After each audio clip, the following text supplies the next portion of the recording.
Alright, so we've talked about our sink. We've talked about, we haven't showed you the shower. Come on in, Daniel. Get to the toilet last. This is our shower. Again, we went as inexpensive as possible. I don't know how well this is showing up in the light, but we do have a standard shower basin. It's actually the most expensive item in here at $120. All the interior walls, including the shower, is the cheapest paneling you can basically get. A 4x8 panel of hardboard, which is basically $6 per panel. What we've done is we've put a ton of lacquer, polyurethane lacquer over that to give it some water resistance. Now keep in mind, this shower does not spray out like a shower does at home. This is not under a standard city water pressure. When we turn it on, we have no water in it currently, but when we turn it on, it basically just comes out a little bit at a time, which is conserving water. It also means that not as much water is going to get on the wall, so you don't have to worry about it deteriorating too quickly. You'll also notice we didn't go with any expensive hardware. These are standard PVC shutoff valves. Okay, so the sink and the tub or the shower drain, I'll show you where, outside.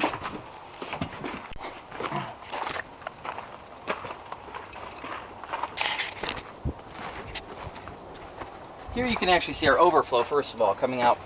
That's so our water tank never gets too full and overflows. This here is the shower drain. It comes out.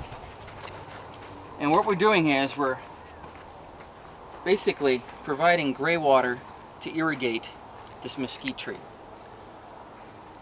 Our Cliff is going to be staying over here in his tent. So the more leaves we can give this tree and the more shade it can provide, the more comfortable the spot's going to be. So basically it irrigates the tree roots on its way out to a natural wash. Little baby saguaro too. We have a sink drain here that comes out right here. So again, it irrigates both sides of the tree, the root system. Let's talk about the toilet. This is a very high class, very expensive, very top dollar composting toilet. We call it a sawdust toilet. Standard lid. Here's where it gets not so standard. As you can see, it's basically a 5-gallon bucket.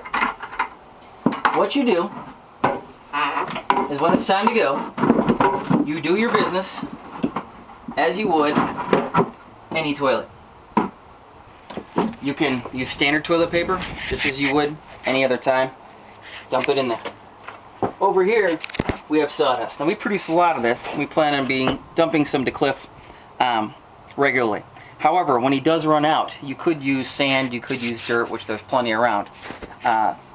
What you're going to do is after you've finished going to the bathroom, you're going to quickly take a couple handfuls of sawdust and sprinkle it on top. Now most of the time that you're using the restroom, your body is producing more liquid than solid. So you can imagine some liquid and some solids floating in there. Gross, I know, but you can imagine. What happens when you dump a bunch of dry sawdust on top of that?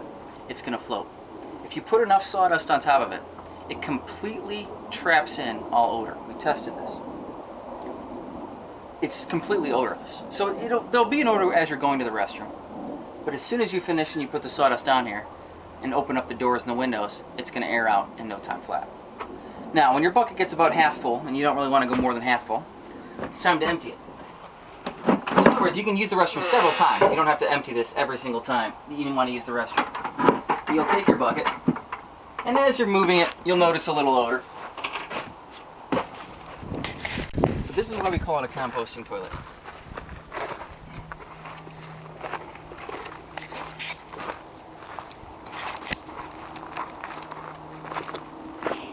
You want to go a fair distance away because as you're walking, this will be smelling, and when you dump it, this will smell.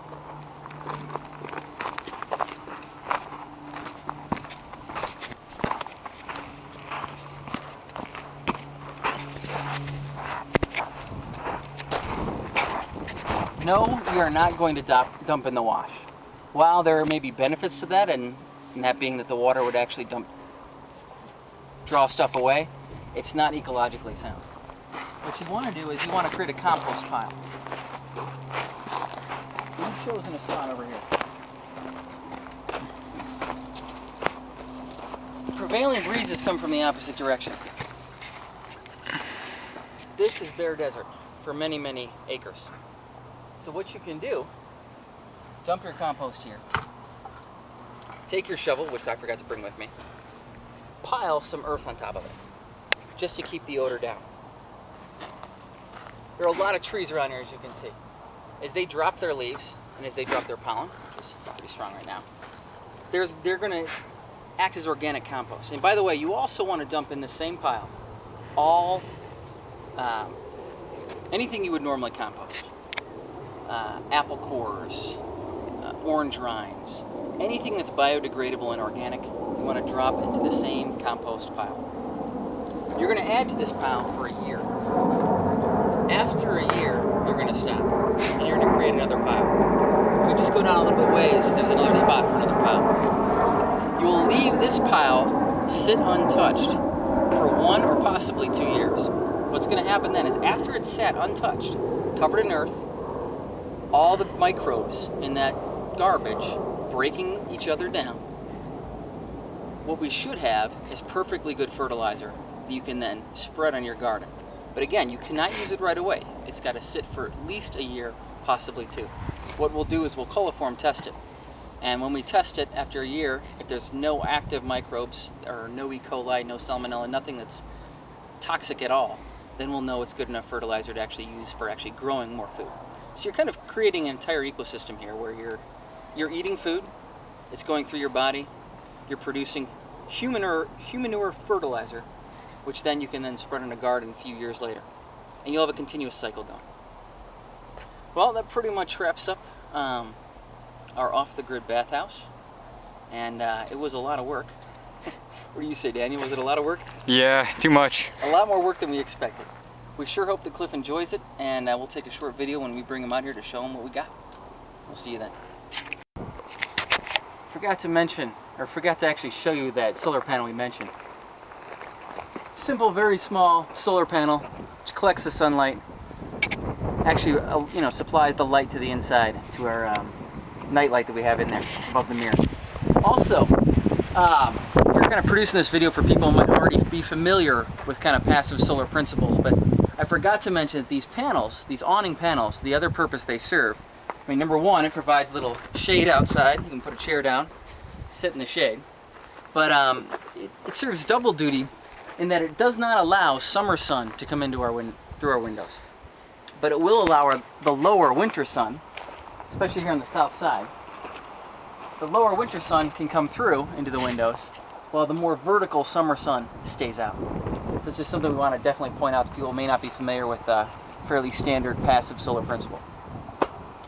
So like I said, we'll do another video when Cliff comes out, and we'll show you what he thinks.